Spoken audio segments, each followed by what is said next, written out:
gamitin ang pangalan ng Diyos. Amen? Kayo nga gumagamit ng pangalan, basta gusto nyo mapadali sa isang pupuntahan ninyo na nag-aayos ka ng papeles. Ito ho, pangalan ni ganito, pangalan ni gano'n. Pangalan ng po ng Diyos ang gamitin natin. Mas maalis po. So praise God, the name of God. So hindi ko na re-reviewin dahil napupurga na kayo sa review natin sa name of God. So tayo magpapatuloy. Ay, Brother Ipe, but Lord of Hosts na naman? Opo, Lord of Hosts ulit. Marami po kasing ginawa si Lord of Hosts sa buhay ng mga character sa Bible. But before we continue, let us pray. Father, in Jesus' name, we ask you, Lord, na kayo pong mamuna sa aming pag-aaral ng salita mo. Alam ko, Lord, lahat po kami natututo, O Diyos, at marami pang matututunan sa iyong gawain. Because we are here to know Christ. Yung pong goal namin, so, tuwing kami magkikita at magtitipon. We are here to love you, that's why we praise you, we glorify you. We are here to show our love to you by giving and supporting your church, O God. And today we are here to know you more because we love you. And after this fellowship, O Lord, we'll go up and we will make Christ known through what we learn and through our lives, to our family, to our community, in work and school, in the Philippines, to the whole world. Thank you, Father. That's our goal in this church, and that's what we want to happen in our lives. Thank you, Father. We ask this in the name of our Lord Jesus Christ, and we'll all say, Amen. The Lord of Hosts. Romans 9:29. Bigyan lang po natin ito ulit. Sabi po ni Paul from the book of Isaiah, quoting, si Paul po nagko-quote ng scripture from the Old Testament, from the prophecy of Isaiah. Sabi rito, unless the Lord of Sabaoth or the Lord of Hosts had left to us a posterity or a generation, we would have become like Sodom and we have resembled Gomorrah. Hindi po yun nangyari because there's the Lord of Hosts na nagpoprotekta sa Israel. And last week, review lang po, ito po na pag-aralan natin. Sino ba si Lord of Hosts sa'yo? Unang-una siya ay holy. Sabi natin holy. Holy. Kaya since He's holy, He can make you holy, big time. Without any effort na gagawin mo, dahil in-identify mo sarili mo na anak ka ni Lord of Hosts, o si Lord of Hosts ang Lord mo, kaya ka niyang baguhin. Hindi ka mag-exert ng effort. Amen? Siya mismong gagawa sa'yo. Magpa-control ka lang sa Kanya. Why? Because He is your maker. Since He is your maker, at lahat po ng nilalang sa mundong ito, ay dapat Lord of Hosts, si Lord of Hosts, si Jehovah Sabaoth, ay dapat siya din ang King. Marami pong hindi King si Lord ngayon sa mundong ito na nabubuhay, at mga nabuhay pa noon, pero one day, they will tell Him, you are the Lord of Sabaoth. Every knee will bow, every tongue will confess that Jesus is Lord. And that who is the Lord of Sabaoth or Lord of Hosts? He is the Lord Jesus Christ. He's your Redeemer. That's why 2,000 years ago, the Lord Jesus Christ died on the cross to redeem us, to pay for our sin. At kapatid, ang pinambayad sa ng Panginoon ay hindi basta-basta.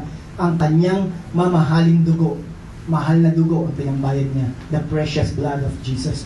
The good thing, because He's holy, He's your maker, He's your King and Redeemer, right now, He is with you. Sabi mo sa katabi mo, kasama mo si Lord of Hosts. And He's the one who raised you up. Amen. Pastor Marlon. Amen. Kala niyo ba si Josh Gruban yung kumanta? Amen. Pastor Marlon po yan. And this Lord of Hosts who is with you, He answers prayers. Amen. Amen. Si Lord of Hosts ay sumasagot sa panalangin. That's why He is worthy of your trust. Yun po yung napag-usapan natin last week. And the first mention, take note, yun po pag-usapan natin tao ngayon, na si David, inunahan ko na, yan po lahat na appropriate niya yan. That is the Lord of Hosts to Him. Yun po yung first mention na tagpuan natin kay sa 1 Samuel chapter 1 verse 3, ang bida natin last week si Hannah. Right? Alam niyo po ang ibig sabihin ng Hannah ay grace. Kaya pag pinangalanan mo isang babae na Hannah, ibig sabihin, pwede din pangalan niya, Grace. Ngayon naman po, sa Greek, ang pangalan na Hannah ay Charis.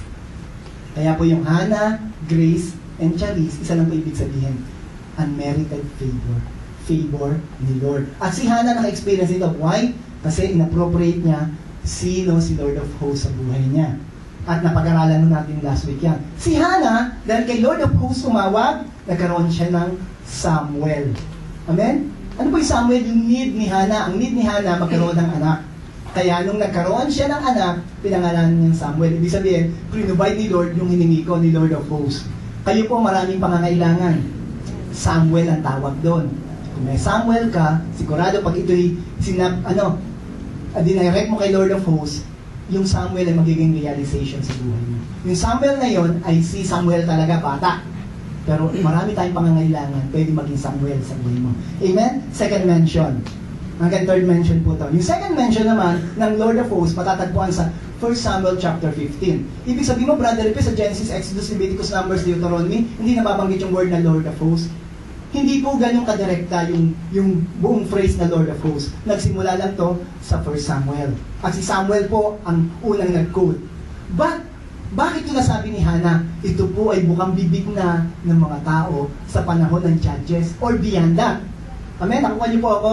Dahil ito'y laging, tayo po mahilig magsabi ng Panginoon, Panginoon, Panginoon. Di po ba pag nagpe-pray? Bakit po nakuha natin yon sa ating pagpe-pray? Dahil yun na yung ating nakagawi ang pag-approach sa Diyos. Yung Lord of Hosts, maaari ito po yung first time na naisulat sa 1 Samuel. Pero bakit si Hannah, na una pa to kay Samuel na nagsulat, nasasabi niya na to, ito po ay pamamaraanan nilang paglapit sa Lord of Hosts, kaya sa ating Panginoon, tinatawag na Lord of Hosts. Ibig sabihin ng Lord of Hosts is the Lord of everything. He is sovereign. Sabihin natin yung word na sovereign. Sovereign. Ito ibig sabihin ng Lord of Hosts. Amen? So sa chapter 15 ng 1 Samuel verse 2, from the New American Standard Version, ito naman po ang sabi, at na nagsasalita, sino po? The Lord Jehovah Sabaoth, or the Lord of Hosts. Sabi niya rito, I will punish Amalek for what he did to Israel. How he set himself against him on the way when he was coming up from Egypt. Talking to Samuel and Saul. You know the story. Si Saul, inutos sa kanya, ano mo lahat yan? Lipuli mo lahat yung mga Amalekites na yan. Hindi po sinunod ni Saul. Hindi tayo magpo-focus doon. Pero isang point lang po, ang nagsasalita na lilipulin ito, si Lord of Hosts. Bakit po? Nag-cause po ito ng malaking problema kay doon sa Israel. Palabas pa lang sila sa Egypt. Isa na to sa mga gumawa ng kasalbahihan sa bayan ng Israel or ni Jacob. Sa mga anak ni Jacob. Alam niyo po ba kaninong anak ito? Kay Iso. Magkapatid, yung kambal, magkamag-anak po ito, nag-aaway. Sa pag-aaway na ito, pagaling pa lang sa 400 years ng captivity itong Israel, Egypt. Amen. Palabas sila doon. Isa to sa mga tumuligsa. Ayaw nila makasama. Alam na ho natin, yung rivalry ng magkapatid na Esau at saka Jacob. Aba, ito'y nagpatuloy. Amen. Kaya sabi ng Diyos, hindi ako makapayag. Kailangan kong protektahan yung mga mahal ko. Here we will see the concern of the Lord of Hosts to His children. Ikaw ay anak ng Diyos. Marami kang mga battle, maraming mga sitwasyon na nangyayari sa buhay mo. Si Lord of Hosts, protector mo. Yung word na punish means magbabayad sila. Amen? I will search them out. Yung mga gusto sumira sa buhay mo, lalong-lalo sa Satanas, wanted siya sa Panginoon. Amen? Talo na siya. Unang-una, talunan ng Satanas at wala ng karapatan. Gusto niya sirain, wala siya magagawa sa ating Diyos. Amen? Are you with me? Yeah. So here we'll see, in this verse, we'll see, kasi didiretso po tayo sa third mention, this verse, makita natin is the Lord is very much willing to protect and defend His people. He's your defense. He's your shield. At nakita ho natin yung malimit sa bansang Israel. Lalong-lalo na yung physical at yung nation ng Israel ngayon. Yung nation ng Israel, hanggang ngayon na-experience itong Lord of Hosts sa buhay nila. Ang proteksyon ng Panginoon sa kanila doon. At hindi po tayo yung substitute ng Israel. Ang Israel pa rin po ang chosen people or chosen nation ng Diyos. At hanggang ngayon po, nangyayari yun. Amen? At tayo po, tulad tayo na co-heir. O pareho tayo ng kayamanan ng Israel. Commonwealth tayo ng Israel ngayon. Kung puprotektahan sila ng Israel, tayo mga Kristiyano, may relasyon kay Lord of Hosts, puprotektahan niya at very much willing siya na i-depensa ka naman. Ang second mention, are you with me, church? Yeah. Second mention, third mention, of the Lord of Hosts is sa kay Samuel ulit. So makita mo natin si Samuel, mas kilala niya si Lord of Hosts, siya nagkikwento na si Lord, yung si Jehovah, na Lord of Hosts, the sovereign Lord. Amen? Lord of Sabaoth. Here, we'll see na si David, ang nagsasalita si David, kausap, yung mga Pilistino. Yung Pilistino. Itong Pilistinong ito, si Goliath. very well loved story na ito. Bata pa lang, alam na natin yung story ng David and Goliath. At yun pa yung pag-uusapan natin ngayon. Kaya lang, maging attentive ka sa pag-uusapan natin kasi makita natin dito ano yung gustong gawin. Bakit ito si David ay naging victorious sa buhay niya dahil sa word na Lord of Sabaoth. Tingnan natin dito. Sabi ni David sa Philistine or kay Goliath, "You come to me with a sword, a spear, and a javelin." Tatlo pa ho yung instrumento, na po, yung weapon nitong Philistine na ito. Sword, spear, and javelin. But I come to you in the name of the Lord. In the name of what? Lord of hosts, the God of the armies of Israel, whom you have counted or nililibak mo. So, today, bakit ito si David ay nanalo dito kay Goliath na ito? Alam na natin story, but let's review sa marami at marami pa tayo makakuha ditong katotohanan. The difference of knowing God as the Lord of hosts. From chapter 17 of 1 Samuel from verse 1 to 52. Today, we'll finish these 52 verses with exposition sa Bible na ito. Pero hindi natin babasahin lahat kasi abutin po tayo na 2:00. Amen? Kaya re-reviewin natin ng mabilis. Let's read verse 1 to 4. Verse 1 says, "Now the Philistines gathered their armies for battle. And they were gathered at Succoth, which belonged to Judah." So they invade Judah. And they were gathered at Succoth, which belonged to Judah, and they camped between Socoh and Azekah in Ephes Damim. Verse 2. "So then the men of Israel were gathered and camped in the valley of Elah, and drew up in a battle array to encounter the Philistines." Verse 3, "The Philistines stood on." Balik ko tayo. Napindot ko ng dalawa kasi. "The Philistines stood on the mountain on the one side, while Israel stood on the mountain on the other side, with a valley between them." So, tingnan nun natin. Kung ikaw habang nagbabasa, nagpipicture ka, nakita mo sa mga Hollywood, nakikita na ho natin to. Andun sila sa kabila, medyo pababang ganun, at meron talagang war zone. Di po ba? Nakita natin. Sa picture mong ganun, na si Mel Gibson, nakakabayo, nakuha po ako, yung mga napapanood natin sa mga Patriot, at saka yung Illegal Braveheart. So, just like that.